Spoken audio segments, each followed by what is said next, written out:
Donc, vous prenez le calque par n'importe où, vous le prenez et vous le déplacez sur l'onglet de l'autre image. Vous descendez sur l'image de la rue, vous lâchez le bouton de la souris et voilà, le cheval est là. Et c'est comme tout à l'heure. Sauf que maintenant, nous avons toute l'image du cheval qui a été transportée, comme on le voit sur la vignette du calque, le décor est là aussi, et le masque est là aussi. Parfait. Alors voilà, on va enlever l'œil en face du calque d'arrière-plan. On voit donc notre cheval entouré de transparence. Le masque, on peut le désactiver avec la touche majuscule. Quand on clique sur lui, on voit ce qui est masqué. Si on reclique sur lui, la croix s'en va, il agit à nouveau.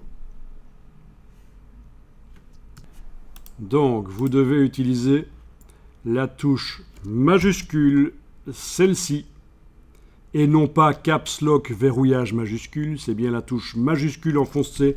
Pendant que vous avez majuscule enfoncée, vous cliquez sur le masque, ça le désactive. On reclique sur lui, il est à nouveau actif. Donc,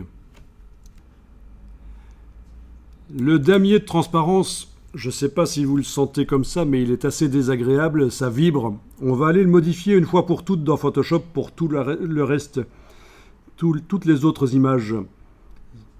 On va faire en sorte qu'ils soient un peu plus agréables à regarder. Donc, vous allez dans le menu Édition, Préférences, si vous êtes sur un PC. Sur un Mac, ici, c'est Photoshop Préférences. Et vous avez, dans Édition Préférences, vous avez une rubrique Transparence et couleurs non imprimables. Vous allez là-dessus.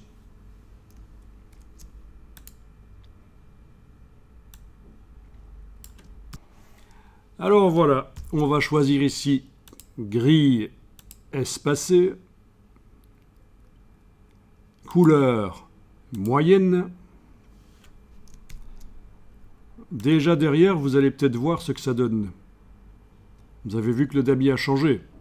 Il est donc plus grand et des couleurs moyennes. Alors vous avez en fait dans cette partie des préférences, vous avez deux choses bien différentes. Vous avez le réglage de la transparence, donc comment est-ce que la transparence est montrée dans Photoshop, et vous avez la mise en évidence des couleurs non imprimables qui est tout à fait autre chose. Donc pour gagner de la place, ils ont mis les deux au même endroit, mais ne commencez pas à penser qu'il faut aller modifier quelque chose ici. Non, on est bien ici au-dessus à transparence.